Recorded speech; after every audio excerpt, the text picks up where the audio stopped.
on here? Because in order to climb the ranks like these people do, they gotta get put through stuff like this right here. They gotta be embarrassed. They gotta be humiliated in order to climb up. So this is why you see stuff like this happening right here. The ritual is wearing a dress. Then we should be able to look through entertainment and see all of these people being made to wear a dress. That's what a ritual is. You know what I mean? Like, whether they're white or black, that doesn't matter.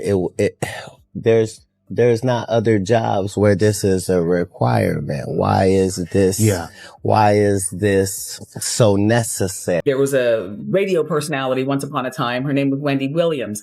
And she was practically burned at the stake for talking about such. And now it's all come full. Michael B. Jordan's Oscar win is getting side-eyed heavy, and people are calling it more than just a big moment. They're calling it a setup, a full-blown humiliation play. The chatter is getting loud, and the receipts people are pointing to have folks questioning everything they thought they knew. Some are saying the whole situation, including that shocking slur incident at the BAFTAs, wasn't random at all, but part of a calculated moment to boost sympathy and push him toward that Oscar. And it doesn't stop there, because there are even whispers suggesting that Chadwick Boseman's passing somehow became part of a bigger narrative people are now re-examining, not claiming facts, but showing just how deep these theories are running. Wendy Williams had been one of the few voices openly calling out strange behavior in the industry, speaking on things others avoided. Then, suddenly, she collapses live on TV, gets hit with multiple health diagnoses, and ends up placed under a guardianship that people are still debating today. When she came out of it, many fans felt like she wasn't the same, and that only added more fuel to the ongoing conversations about how the industry treats its own. Right now, Michael is everywhere online after winning Best Actor at the Oscars, beating out names like Timothée Chalamet, Ethan Hawke, Leonardo DiCaprio, and Wagner Moura. But instead of pure celebration, a lot of people instantly pushed back, arguing that others delivered stronger performances and questioning how the final decision was made. Talk about what exactly happened at the BAFTAs because it's complicated while at the same time not being complicated at all. So as you guys well know, Michael B. Jordan and Delroy Lindo were presenting an award at the ceremony when the N-word was yelled at them multiple times by John Davidson. Now here's where it's complicated. John is actually a man living with Tourette syndrome. In fact, the only reason why he was at the BAFTAs was because a biopic about his life titled I Swear was nominated. In fact, Robert Aramayo, who plays him in the movie, took home the Best Actor award, ironically beating Michael B. Jordan in that category. Now the only thing complicated about all this all has to do with John and whether or not the BAFTAs were right in putting him in this situation where something like this was more than likely to happen. And I'm not going to put the blame solely on John for this. Like, one, I don't know the ins and outs of the Tourette syndrome, so I'm not going to speak on that. And two, I don't know the man, I don't know his heart, I don't know how that thing works and how it affects who he is versus what he says. And I don't want to have the conversation of whether or not do we let people with disabilities into these certain spaces. The Hollywood Reporter even highlighted Timothée Chalamet's role in Marty Supreme as Oscar-worthy, and before the BAFTA incident, he was widely seen as the frontrunner. But after that moment, the momentum shifted fast, and people started paying attention to how quickly narratives can change in Hollywood. For anyone who missed it, the controversy centers around what happened on stage at the BAFTAs when Michael B. Jordan and Delroy Lindo were presenting. While they were composed and professional, a man identified as John Davidson suddenly shouted a racial slur from the audience, shocking everyone watching. What made it worse is that the broadcast still aired the moment, even though there was reportedly enough delay time to edit it out before it reached viewers. That decision alone had people asking serious questions about why it was left in. When people online spoke out, some tried to defend John by saying he has Tourette syndrome, a neurological condition involving involuntary movements or vocalizations. But others pushed back, saying that even if that's the case, accountability still matters, and an apology should have happened regardless. Another point people keep bringing up is timing. Why did that word come out right when two black men were on stage? Hasn't had a good Oscar campaign. Now, the best thing that happened to Michael B. Jordan, the best thing that happened to Sinners, was hiring that guy to say at the BAFTAs. What a take. That was the best thing. That was the best PR. Just slow down for a second.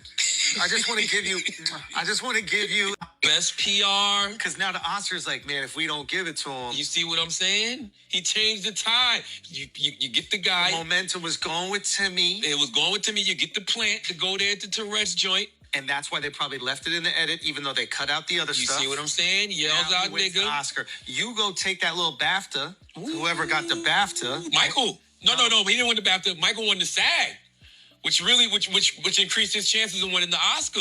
That detail stuck with a lot of viewers, and it's part of why the moment continues to be debated.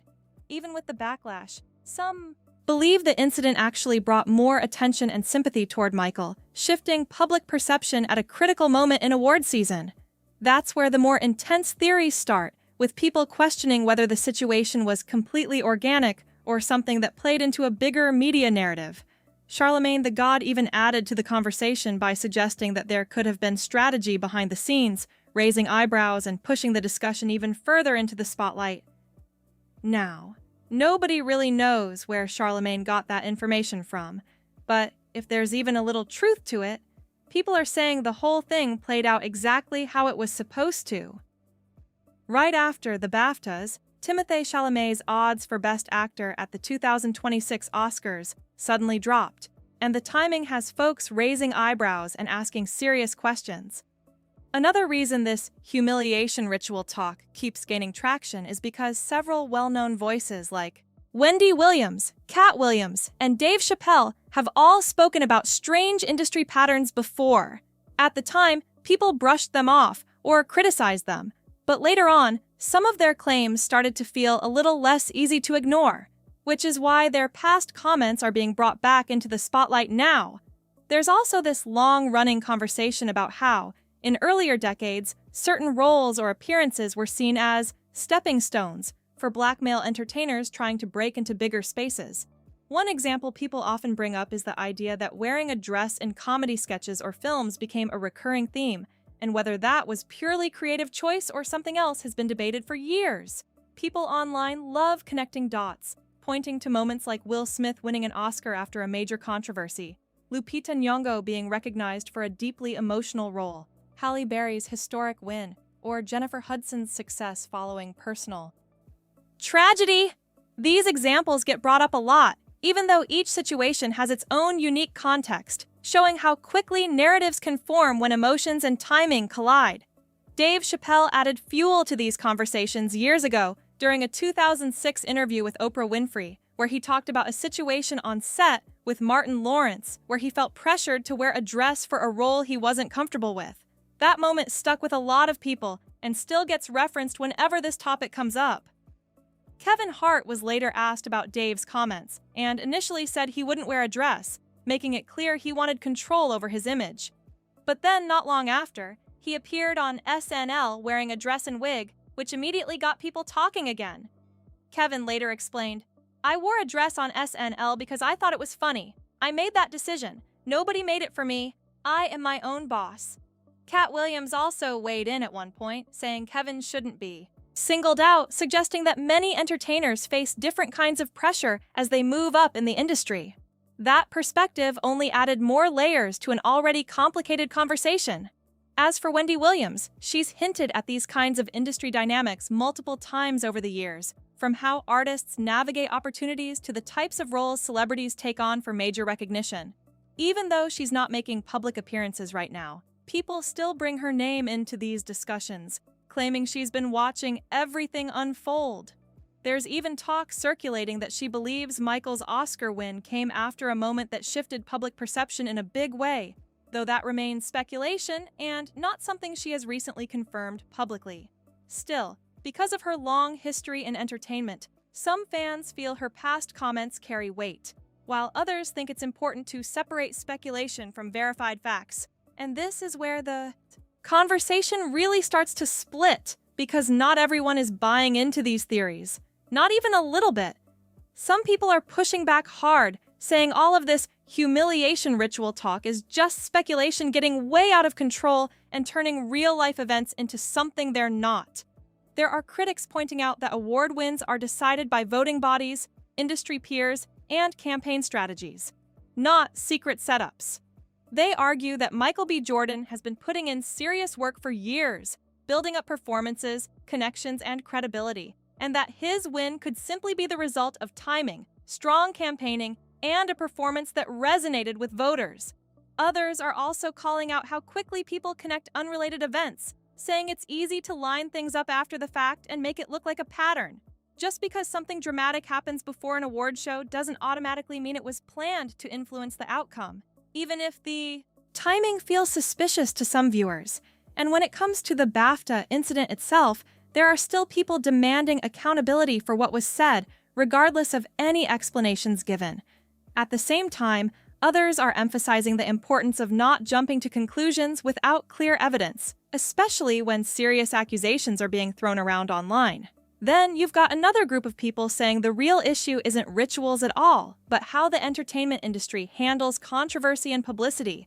Moments like this can shift attention, dominate headlines, and influence how audiences connect with a celebrity, which can absolutely play a role during award season without needing any kind of hidden agenda behind it. Some insiders have even hinted that visibility is everything when it comes to winning big awards. The more people are talking about you, the better your chances. So whether it's interviews, headlines, or unexpected moments going viral, all of that can shape perception in a major way.